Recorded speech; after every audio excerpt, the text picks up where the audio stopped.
Excise శాఖలో deputy కమిషనర్గా ఉన్నటువంటి వ్యక్తిని కించపరిస్తే కుప్పగూలిపోయి ప్రస్తుతం ఆసుపత్రిలో చికిత్స తీసుకున్నటువంటి పరిస్థితి. అయితే పై అధికారి ఆంధ్ర అధికారి అవమానిస్తూ ఉన్నారు.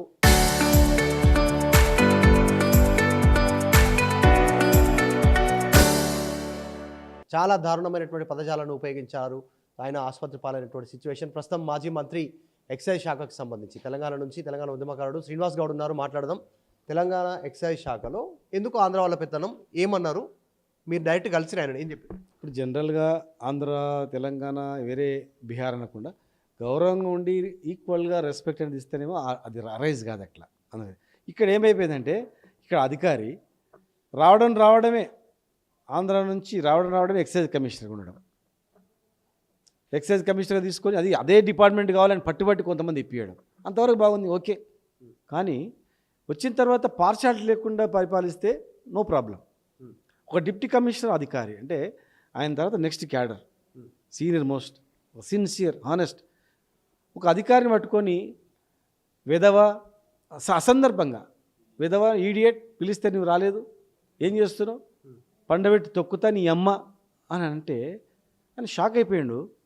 ఆయన ఏం సార్ ఈ మాటలు మాట్లాడుతున్నారు, ఇది మంచిగా కాదు అనగానే నువ్వు విధవరా, విధవ అనకపోతే ఏమనాలి రా అని వరకు కుప్ప కూలిపోయాడు.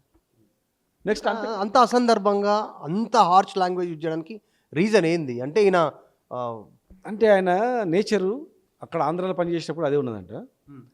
ఇక్కడ ఏంటంటే ఆయనకు పొలిటికల్గా నాకు చాలా సపోర్ట్ ఉంది, ఎవడేం బిక్తాడు అనేటట్లు ఆయన ఇంట్లో ఆఫీస్లోనే మొత్తం కరప్షన్ అంతా. ఇప్పుడు మేము హాస్పిటల్ నుంచి వస్తుంటే వాళ్ళు చెప్తున్నారు, సార్ జాఫర్ గారినోడు ఒక లైసెన్స్ డైరెక్ట్ 10-5 లక్షలు వసూలు చేస్తాడని, ఇంకో రిటైర్డ్ ఆఫీసర్ వసూలు చేస్తాడని. మనం కూకట్పల్లిలో ఆంధ్ర లిక్కర్ దొరికింది, ఆంధ్ర లిక్కర్ ఇక్కడ ఎట్లా వచ్చిందని విశ్లేషణ చేయలేదు, ఆంధ్ర నుంచి ఇక్కడ ఎట్లా ఇక్కడ అమ్ముతున్నారు, ఇక్కడ నుంచి ఎవరి ద్వారా వచ్చింది అనేది కూడా విజిలెన్స్ లేదు దాని మీద. కానీ వాని మీద ఫైన్ వేసిండ్రు, మళ్ళీ 20 లక్షలు వసూలు చేసిండ్రు, చెలవిడిగా లంచం తీసుకుంటున్నారు. ప్లస్ ఇంకొక ఆఫీస్ జిఎం టీఎస్బీసీఎల్ జిఎం వాడిని తిట్టి అతను తిట్టే వరకే, వాడు వీడని తిట్టే వరకే ఆయన కుప్పగూలిపోయిండు, ఆయనకు 2 స్టంట్లు పడ్డాయని. ఒక నాయక్ కిషన్ నాయక్ అనేటువంటి అతన్ని కూడా సెక్రటరియట్లో మందలిస్తే ఆయన అడ్మిట్ అయ్యాడని. అంటే ఒక ఆఫీసర్లు ఆ స్థాయికి వచ్చిన తర్వాత గౌరవంగా బతికినటువంటి వాళ్ళు, సెల్ఫ్ రెస్పెక్ట్తో బతికినటువంటి వాళ్ళు, వాడు వీడని జనం ముందర, ఆఫీసర్ల ముందర, వేరే స్టాఫ్ ముందర నీ అమ్మ అని తొక్కుతాని అన్నవరకే ఇవాడు కూడా తెలంగాణలోది తట్టుకోలేరు. శ్రీనివాస్ గౌడ్ ఇంత జరుగుతుంది, గవర్నమెంట్కి తెలియదా? ఎక్సైజ్ శాఖ కమిషనర్ మంత్రి జూపల్లికి తెలియదా? వాళ్ళ దృష్టికి పోలేదా? నదరందాజ్ చేస్తారు. ఇవాళ ఏమి మీడియా దృష్టి పెట్టారో నాకు అర్థం కాలేదు. అంతకుముందు కూడా ఒక మంచి రజ్వీ అంటే చాలా నిజాయితీపరుడు ఆఫీసర్ ఆయన, ఐఏఎస్ రజ్వీ ఉద్యోగం వదిలిపెట్టి వెళ్ళిపోయాడు. ఇవాళ ఒక ఆంధ్ర అధికారి వల్ల ఆయన నేను నేను రిజైన్ చేసేస్తా, నేను వెళ్ళిపోతా, అంత అవమానపడ్డ ఆఫీస్లో నేను బతకలేను, మళ్ళీ పోయి ముఖం చూపించలేను అని చెప్తున్నాడు. ఇంకో శ్రీనివాసరావు ఇప్పుడు అడ్మిట్ అయి ఉన్నాడు హాస్పిటల్లో, ఇంకా వేరే హాస్పిటల్లో, అదే ఛాంబర్లో పడిపోయాడు. అంటే ఒక ఆఫీసర్ ఛాంబర్లో ఒకడు కుప్పగులిపోయి ఆయనకు 2 స్టంట్లు పడ్డ తర్వాత, ఇంకొకరు లివెట్టి వెళ్ళిపోయిన తర్వాత, ఇంకొకరు మళ్ళీ అగైన్ అదే ఛాంబర్లో పడిపోతే పక్కల కేర్ హాస్పిటల్ జాయిన్ అయిన తర్వాత ముఖ్యమంత్రి అసలు ఏం జరుగుతుందని చూసుకోరా? కనీసం ముఖ్యమంత్రి బిజీ ఉంటాడు, వదిలిపెడదాం, కనీసం సంబంధించిన శాఖ మంత్రి అయినా అసలు ఏం జరుగుతుందని చూసుకోరా, పట్టించుకోరా? కానిస్టేబుల్ అని వేరే జిల్లాలో ట్రాన్స్ఫర్ చేస్తున్నారంట, తింది డిస్టిక్లో ట్రాన్స్ఫర్ చేయాలి కానిస్టేబుల్ అని, వేరే జిల్లాకు ట్రాన్స్ఫర్ చేస్తున్నారంట. రాజిరెడ్డి అనేటువంటి యువకుడు పిల్లోడు మంచి పని చేస్తాడు, కుత్బుల్లాపూర్లో పని చేస్తే యాదిరెడ్డి తీసుకుపోయి మెదక్ లేచిందంట. ఆ పిల్లోడు కూడా నేను రాజీనామా చేసి ఏదైనా పని చేసుకొని బతుకుతానా, ఏదన్నా వేరే పని చేసుకొని బతుకుతా, కానీ ఇంత అవమానాలు ఆఫీసర్లకు ఆయనకు తెలంగాణ అధికారులు అంటేనే అసహ్యించుకుంటున్నాడు. చాంబర్లో కోవాలంటే భయపడుతున్నారు అందరూ. సీనియర్ మోస్ట్ ఆఫీసర్స్ ఉన్నారు, ఇంకా మిగతా వాళ్ళు. అంటే ఎన్ని రోజులు తెలంగాణ ఉద్యమం చాలా పీక్స్లోకి వెళ్ళిన తర్వాతనే తెలంగాణ రాష్ట్రం సిద్ధించినటువంటి పరిస్థితి. తెలంగాణ వచ్చి 10 ఏళ్ళు అయిపోతుంది. ఇప్పుడు కాంగ్రెస్ అధికారంలోకి వచ్చినాక మళ్ళీ ఆంధ్ర అధికారుల పెత్తనం. మొన్న రీసెంట్గా మీ పార్టీ నాయకులు మీరే మాట్లాడారు, నీటిపారుదల శాఖలో ప్రభుత్వ సలహాదారుగా ఆతిథ్య దాసనాస్తున్నాడు. ఇప్పుడు ఎక్సైజ్ శాఖలో ఇంకా ఏ శాఖలో ఆంధ్ర నుంచి డిప్యూటేషన్లో పనిచేస్తూ ఉన్నారు? డీటెయిల్స్ ఏమైనా వస్తూ ఉన్నాయి? ఇప్పుడు ఆ రోజు ఇలాంటి అధికారుల వల్లనే రాష్ట్రం విడిపోయింది, ఇలాంటి నాయకుల వల్లనే రాష్ట్రం విడిపోయింది. ఆ రోజు ఆంధ్రప్రదేశ్ ఉన్నప్పుడు ఆంధ్ర నాయకులు కానీ తెలంగాణ నాయకులు కానీ అధికారులు కానీ 2 ప్రాంతీయ విభేదాలు లేకుండా పరిపాలించింటే, నిధులు ఖర్చు పెట్టడం కానీ, ఉద్యోగాలు ఇవ్వడం కానీ, అందరినీ సమానత్వం చూసింటే కలిసి ఉండాలని కోరుకున్నటువంటి వాళ్ళమే అందరం కూడా. కానీ నిధులు వెళ్ళిపోయేటి బయటికి, ఈ ప్రాంతాలను ఖర్చు పెట్టకుంది. ఉద్యోగాలు అటెండర్లు మేము చేయాలి, ఆఫీసర్లు వాళ్ళు చేయాలి. ఆత్మగౌరవం దెబ్బతినేటువంటి పరిస్థితి ఉండేది. ఇక పొలిటికల్ చూస్తేనేమో అంత ముఖ్యమంత్రులు వాళ్ళే, మంచి శాఖల వాళ్ళే. అట్లా ఉన్నందుకు విడిపోయినాం. విడిపోయిన తర్వాత మా పరిపాలన మేము బతుకుదాం అనుకుంటే మళ్ళీ ఇప్పుడు కాంగ్రెస్ గవర్నమెంట్ రాగానే ఇమ్మీడియట్గా మళ్ళీ వాళ్ళు అప్పుడు రుచి మరిగినటువంటి ఈ భావజాలు ఉన్నోళ్ళు మళ్ళీ జూలు దులుపుకొని మళ్ళీ వచ్చి ఇట్లా వాలేదు. ఇటు ఆదిత్యనాథ్ దాస్ కావచ్చు, ఈ హరికిరణ్ కావచ్చు, ఇంకా చాలామంది ఉన్నారు. వీళ్ళంతా చూపెట్టుకొని వాళ్ళు, వీళ్ళంతా గుంతకాడిని అక్కడ చూపెట్టుకున్నారు. దాని నుంచి ఇక్కడ వాళ్ళు ఏం చేస్తారంటే మళ్ళీ ప్రాంతీయ విధాలు సృష్టిస్తున్నారు వీళ్ళు. వీళ్ళ వల్లనే మళ్ళీ రేపు వేరేవాడు వచ్చిందంటే ఎవరైనా వేరే ప్రాంతం ఏదైనా పర్లేదు, ఈ ఆంధ్ర ప్రాంతం ఉండొద్దురా అనేటువంటి పరిస్థితికి వీళ్ళు తెస్తున్నారు. ఇలా హైదరాబాద్లో చూడండి, ఇప్పుడు టీడీపీ గవర్నమెంట్ ఉంది, వైఎస్ఆర్సీపీలో ఉన్నటువంటి ముఖ్య నాయకులు, వ్యాపారస్తులు కానీ అందరు ఇప్పుడు హైదరాబాద్ ఉన్నారు. రేపు మళ్ళీ వైఎస్ఆర్సీపీ వస్తుంది అనుకుందాం, మళ్ళీ టీడీపీలో ఉన్నటువంటి నాయకులు కానీ వ్యాపారస్తులు మళ్ళీ ఇక్కడికి వస్తారు. ఇప్పుడు రెండు పార్టీలకు సంబంధించిన నాయకులు కూడా వ్యాపారాలు చేసుకుంటున్నారు, మంచిగా ఉంటారు. అక్కడ ఏమైనా ఇక్కడ మనకు షెల్టర్ ఉంది అన్నట్లుంది. ఇప్పుడు వీళ్ళ వల్ల ఏమైతే తెలుసా, అరే వీళ్ళు ఎవరు రాబా, ఏ ప్రాంతం వీళ్ళు తప్ప ఎవరన్నా రాని తెలంగాణ కంటే పరిస్థితులు చేస్తారు. ఇట్లా అంటే వీళ్ళు కొంతమంది వీళ్ళ వ్యవహారం వల్ల ప్రాంతీయ విభేదాలు వచ్చి శాశ్వతంగా కొట్లాడుకునే పరిస్థితి వస్తుంది. మేము 10 ఏళ్ళు కంట్రోల్ చేసి 10 సంవత్సరాలు ఈక్వల్గా ప్రజలందరికీ ఇక్కడ అందరం మనం ఒకటే దేశం, ఒకటే ప్రజలం, మేము తెలంగాణ తెచ్చుకున్నాం. మా డెవలప్మెంట్ గురించి, మా డెవలప్మెంట్ మీరు కూడా భాగస్వామ్యం కావాలని చెప్పి వాళ్ళని కోరుకున్నాం. వాళ్ళు ఏమనలే. మళ్ళీ ఇప్పుడు 2 ఏళ్లలో వీళ్ళు మళ్ళీ స్టార్ట్ అయింది. ఎలక్ట్రిసిటీ డిపార్ట్మెంట్లో మొత్తం నింపుతున్నారు, ఇరిగేషన్ శాఖలో మొత్తం నింపుతున్నారు, ఐఏఎస్లు మొత్తం ఆప్షన్స్ ఇస్తున్నారు, రావాలి ఇక్కడికని.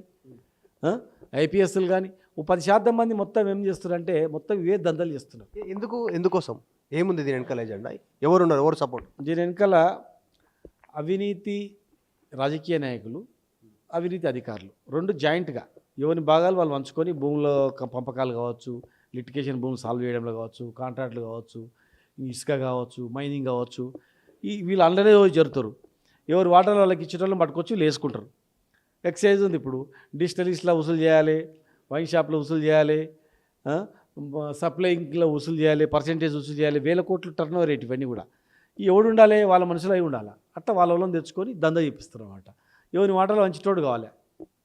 వీళ్ళు ఏం చేస్తున్నారంటే మాకు వీళ్ళకు పైసలు పుల్లు సంపాదించుకున్నాం, వెనకాల పొలిటికల్ ఇది ఉంది, వెనకాల పొలిటికల్ బలం ఉంది, డబ్బులు ఉన్నాయి, ఇంకా మాకేం రా అని చెప్పి కొంతమంది ఇట్లా విర్రవీగుతున్నారు అనమాట. పబ్బులకు పోయారు, పబ్బులలో బెదిరించారు వాళ్ళని కూడా, రాత్రి 3 గంటల వరకు ఉన్నారు అనేటువంటి స్టేట్మెంట్ చేస్తారు. ఎవరు మీ దృష్టికి తీసుకొచ్చారు? దాని వీడియోలు, ఫోటోలు కూడా ఉన్నాయంటారు. అక్కడే వసూల పర్వం నడుస్తున్నారు. మేము సోమిరెడ్డిని పలకరించి వస్తుంటే ఆఫీస్లోనే తాగుతారని ఒకటి చెప్పిండు, ఆఫీస్లోనే పైసలు వసూలు చేస్తారని ఒకటి చెప్పిండు, ఆఫీస్లోనే రీసెంట్లీ కుక్కటిపల్లి కూడా వసూలు చేసి కావాలంటే మీరు అడగండి అని చెప్తున్నారు. ఇంకా ఇట్లా భయపెట్టించి వసూలు చేసిన 20 లిస్టులు ఉన్నాయి, మేము లిస్టులు ఇస్తాం, మీరు కావాలంటే వెరిఫై చేయండి అని చెప్తున్నారు. ఇంకా బార్లలో పబ్లలో తిరుగుతున్నారు, కావాలంటే మేము పంపిస్తామని చెప్తున్నారు. వాళ్ళే చెప్తున్నారు, ఆధారాలతో సహా ఇస్తామని చెప్తున్నారు. ఎంతెందుకు వాళ్ళ ఇంటికాడ అడగని వాచ్మెన్ మీ సార్ ఎప్పుడు వస్తాడంటే 3 గంటలకు 4 గంటలకు వస్తాడని చెప్తున్నారు. 3-4 గంటలు ఆడుకోతున్నారు చూడని చెప్తున్నారు. వాళ్ళు ఒక తప్పు చేయడం వల్ల అధికారి మీద ఎంతమంది కోపం ఉందనేది వాళ్ళందరూ చెప్తున్నారు. అట్లా ఆ ఒక్క ఆఫీసర్ మీదే కాదు, ఇలాంటి వాళ్ళు ఇంకా చాలామంది ఉన్నారు. ఇక్కడ హైదరాబాద్లో బినామీ ఆస్తులు ఉడబెట్టుకొని ఇష్టానుసారంగా వివరిస్తున్నారు వీళ్ళంతా అని నేను చెప్తున్నాను. అందుకే ఇది ప్రాంతీయ విభేదాలు సృష్టించేటటువంటి చీడపురుగులు. ఇట్లా ఎవరైతే ప్రాంతాలను దృష్టిలో పెట్టుకొని వాడు వీడు నీ అమ్మ తొక్కుతా లుచ్చా లంగా అని ఎవరైతే తిడుతుండ్రో, ఈ మాట లాంగ్వేజ్ ఎవరైతే వాడుతుండ్రో, ఆ లాంగ్వేజ్ వాడే భాషల వల్ల ఒక పెద్ద ఎత్తున మళ్ళీ ఒకటి జరుగుతుంది, పెద్ద గొడవలు జరుగుతాయి. ఇక్కడ ఏదో ఒక రోజు మాత్రం 100% తెలంగాణలో మాత్రం మళ్ళీ ఒక రకమైన వాతావరణం ఇక్కడ తెచ్చే పరిస్థితి అవకాశం కనిపిస్తుంది. ఇలా మీరు అంటారు ఉద్రిక్త పరిస్థితులు. గతంలో తెలంగాణ ఉద్యమంలో లగడపాటి లాంటి వారిని ఉరికించినటువంటి సంఘటనలు కనపడాయి. సో ఆంధ్ర అధికారుల పైన ఉంటుంది. ఇప్పుడు ఈసారి అట్లా ఇలాంటి చేసిన వాళ్ళ మీద ఉంటుంది. టోటల్ ఆంధ్రలో అనలేము అట్లా. ఇప్పుడు టోటల్ ఆంధ్రలో ఎట్లా అంటే చెప్పు, మనం అక్కడ సంబంధాలు ఇచ్చిపుచ్చుకుంటున్నాం, చేస్తున్నాం, బంధుత్వము అధికారుల సంబంధం ఉంటుంది. కానీ అట్లాంటి మంచి వ్యక్తుల మీద అనం, అధికారులు కానీ ఇంకెవడైనా కానీ ఇలాంటి పని చేసేట వాళ్ళని మళ్ళీ రేపు మా ప్రభుత్వం వచ్చినాక కూడా ఇలాంటి ఆధారాలన్నీ ఉన్నాయి కదా, ఇప్పుడు రుజువు చేయకపోయినా మేము అప్పుడు రుజువు చేస్తాం. ఇప్పుడు కుక్కటిపల్లి షాప్లో వాడు భయపడి నేను 20 లక్షలు ఇవ్వలేదని చెప్తాడు కదా. రేపు ఖచ్చితంగా రేపు ఆయనతోనే మళ్ళీ మా ప్రభుత్వం వచ్చినాకన్నా చెప్పిస్తాం ఏం జరిగిందనేది. వీళ్ళు చేసినటువంటివి అవినీతి చిట్టాను ఖచ్చితంగా ఇది మానుకోకపోతే మాత్రం మేము కూడా దృష్టి పెడతాం దీని మీద. మీరు ఏసీబీ వాళ్ళని మేనేజ్ చేసుకోవచ్చు, చిన్న చిన్న ఆఫీసర్లను భయపెట్టిస్తారు, నీకు ఏసీబీ పట్టిస్తాం, నీకు ఏసీబీ కంప్లైంట్ చేస్తామని వీళ్ళు అంటారంట. చిన్న వాళ్ళను యూనియన్ నాయకులు వీళ్ళందరినీ కూడా అంటే వీళ్ళని భయపెట్టించి చిన్న వాళ్ళనేమో భయపెట్టిస్తారు. మరి పెద్దలను ఎవరు ఏమంటలేరు ఎందుకు? విచ్చలవిడిగా ఆఫీస్లోనే డబ్బులు వసూలు చేస్తుంటే ఈ సంస్థలన్నీ ఏమంటలేవు ఎందుకు? ఒక ఐఏఎస్ ఆఫీసర్ను పట్టుకున్నారా, దానికి నిబంధనలు చెప్తారు, పోనీ సిబిఐకి వేయండి, రాయండి, వెరిఫై చేయమని.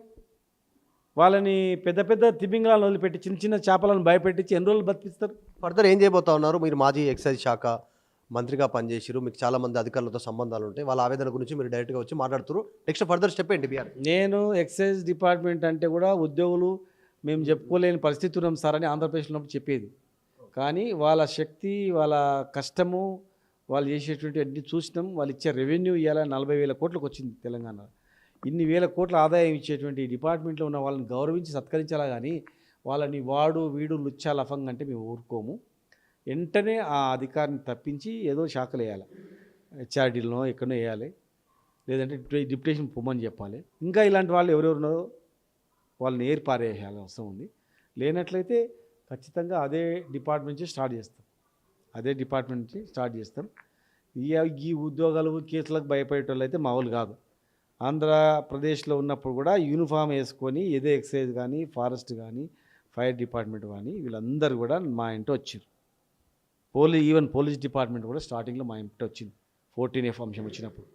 కనుక యూనిఫామ్ ఉంది కదా అని చెప్పి ఆత్మాభిమానం చంపుకొని బతికేటోళ్ళు అయితే మా వాళ్ళు కాదు. వీళ్ళు అలాంటి అధికారులన్నీ మార్చకపోతే మేము ఎట్లా మార్చాలో, మేము ఎట్లా చేయాలని కూడా ఆలోచన చేస్తాం. మేము ఆయన కూడా ఆ డిపార్ట్మెంట్ మార్చిన ఇంకో డిపార్ట్మెంట్కి పోయినా పద్ధతితోనే ఉండాలి. వీళ్ళ వెనకాల ఎప్పటికి ఉండరు, ఇట్లా ఎప్పటికీ నాయకులు ఉండరు, ఎప్పటికీ పైసలతోనే పనులు జరగవు. కనుక అది మంచి పద్ధతి కాదు, అది పద్ధతి మార్చుకోవాలని చెప్పి చెప్తున్నాను. ఎక్సైజ్ డిపార్ట్మెంట్లోనే కాదు, మొత్తం ఓవరాల్ తెలంగాణలో కీలక శాఖల్లో గతంలో తెలంగాణ ఉద్యమంలో నీళ్ళకు సంబంధించినటువంటి ఉద్యోగాలకు సంబంధించి వాళ్ళే కీ రోల్ పోషిస్తూ ఉన్నారు. దాంతోపాటు తెలంగాణ ఉద్యోగులని అవమానిస్తున్నటువంటి తీరు మంచి పద్ధతి కాదు. ఇట్లాంటి అధికారులని మేము వచ్చిన తర్వాత, బీఆర్ఎస్ అధికారంలోకి వచ్చిన తర్వాత ఖచ్చితంగా చర్యలు ఉంటాయి. ఈరోజు భయపడి కొంతమంది ముందుకు రాకపోవచ్చు, మేము వచ్చిన తర్వాత ఎంక్వైరీ ఉంటుంది అనేటువంటి స్టేట్మెంట్ చేస్తూ ఉన్నారు. వెంటనే అధికారిని తప్పించాలి. ఎందుకంటే సోమిరెడ్డి డిప్యూటీ కమిషనర్ హోదాలో ఉన్నటువంటి వ్యక్తినే ఈ హరికిరణ్ అనేటువంటి ఆంధ్ర నుంచి డిప్యూటేషన్ మీద వచ్చి ఇక్కడ తెలంగాణ ఉద్యోగులపైన చేస్తున్నటువంటి ఆధిపత్యం పైన ప్రభుత్వం దృష్టి పెట్టాలి, నిర్ణయం తీసుకోవాలనేటువంటి స్టేట్మెంట్ చేస్తున్నారు. లేదంటే తెలంగాణ ఉద్యమం లాంటి పరిస్థితులు, ఉద్రిక్త పరిస్థితులు తలెత్తేటువంటి సిచ్యువేషన్ ఉంది. తెలంగాణ ఆత్మగౌరవానికి ఎక్కువ ఇంపార్టెన్స్ ఇస్తుంది, దాన్ని గుర్తించాలి అనేటువంటి స్టేట్మెంట్ చేస్తూ ఉన్నారు మాజీ మంత్రి శ్రీనివాస్ గౌడ్. వీడియో జర్నలిస్ట్ జాఫర్తో మధు మల్కేడ్కర్, హైదరాబాద్.